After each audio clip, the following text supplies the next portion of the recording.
This is the story of Pocahontas, John Smith, and the leader Powhatan. In the spring of 1607, 3 ships landed on the shore of what is now America. About 100 men stepped onto the sand to start a new life. The men built 20 cabins and a fort to go around them all. They called their new town Jamestown. But they were not the only ones living on the land. Up and down the coast and for miles into the woods lived tribes of Native Americans. Today the area is called Virginia. Back then it was called the Powhatan Confederacy. Over 30 tribes in the Powhatan Confederacy were ruled by one chief. His name was Powhatan. Chief Powhatan's scouts told him that new men had landed on the shore. They told him that the men had built a fort. They told him the new men spoke in words that no one had heard before. They wore clothes no one had seen before. Powhatan knew all that. What he did not know, and what he wanted to know most of all, was where did they come from, and why were they here, and what would it be like to be their chief? His scouts told him some other news too that was most odd. No crops had been planted around the fort. No canoes were anywhere near the fort, and the men did not even stand by the river to fish. The men did not go into the woods to hunt either. Said Powhatan. These men do not know how to plant, ride a canoe, fish, or hunt. It will be easier than I thought to be their chief. We will bring food to them, corn, beans, and squash. Without us, they will surely starve. And I, Powhatan, who rules 30 tribes, will rule over them too. Father, let me come with you, said Powhatan's daughter, Pocahontas. No one had seen her slip into the longhouse. I want to see the fort too. Surely not, said her father. You have work to do here. When you are done, you may play with your sisters. I play with them every day, said Pocahontas. Father, please, I'll be good. Powhatan smiled. Ah, my princess, he said. How can I say no to that face? At last, an adventure for Pocahontas. She felt sure that if she had to sew beads onto one more moccasin, or fill one more basket with berries, she would burst. So Chief Powhatan, with scouts carrying baskets of corn, beans, and squash, and with Pocahontas beside them, all went over to the fort. When they got there, they set down the baskets and stepped back. In a minute, men burst out of the fort with big smiles on their faces. You can be sure there was much joy.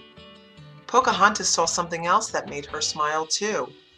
4 boys a bit older than she came out with the other men. She waved to the boys, and they waved back. When the grown-ups were trying to talk to each other with their arms and hands, she said to them, "Do you want to play?"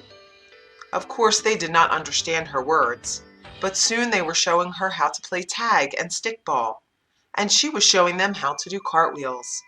After a while, Powhatan called, "Pocahontas, it's time to go."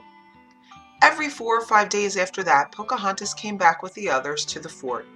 Each time, Powhatan's scouts carried corn, squash, and beans. Sometimes, for a special treat, maple sugar too. Pocahontas learned the names of her new friends, James, Nathaniel, Richard, and Samuel, and they learned hers. She also learned the name of their leader, John Smith. As the days got shorter, the rain stopped coming. The days were still hot. The corn in the fields dried up. The squash and the beans on the vine dried up. Berries on the bushes dried up. We cannot take food to the fort any more, said Powhatan. We need to save all we have so our people will make it through the winter. We must go to the fort and tell them. When the men in the fort heard the news, they got angry. They marched into their cabins. They came out with guns and shot the guns into the sky. Powhatan got angry too. He said, "I warn you, white men, do not go anywhere near our village. If you do, you will be sorry." The men of Jamestown could not understand what Powhatan was saying, but they could tell from his face that they were not friends anymore. Soon after that, John Smith was going through the woods looking for food. He was close to the village of Powhatan, too close. Powhatan's brother and some of the tribe saw him pass. In a flash, they jumped out at him. They held John Smith down and took him back to Powhatan's village. "Now it will be done once and for all," said Powhatan. "I will be chief to all the people in the fort." That winter John Smith could not leave the village. Still, Powhatan made him feel at home. Pocahontas, who knew him from before, spent time with him. Day after day they would teach each other the words that each other's people spoke. As the snow melted, the people of Powhatan's village started to get ready for a festival. Powhatan called John Smith into his longhouse. "The festival will soon be here," he said. "What festival?" said John Smith. Now he could better understand what Powhatan was saying. "The festival to mark the time when your people join my people, when I become your chief." "That will never happen!" shouted John Smith. Powhatan did not know the words the young man was saying, but the chief could tell that John Smith was angry. "Your people have no choice," said Powhatan. "If you will not join my tribe, you must die." No one saw Pocahontas slip into the longhouse. Said her father, "Put his head on the rock." Two strong braves grabbed John Smith and pushed his head down on the rock. Powhatan lifted a large rock above him, ready to strike. "No!" Pocahontas cried out.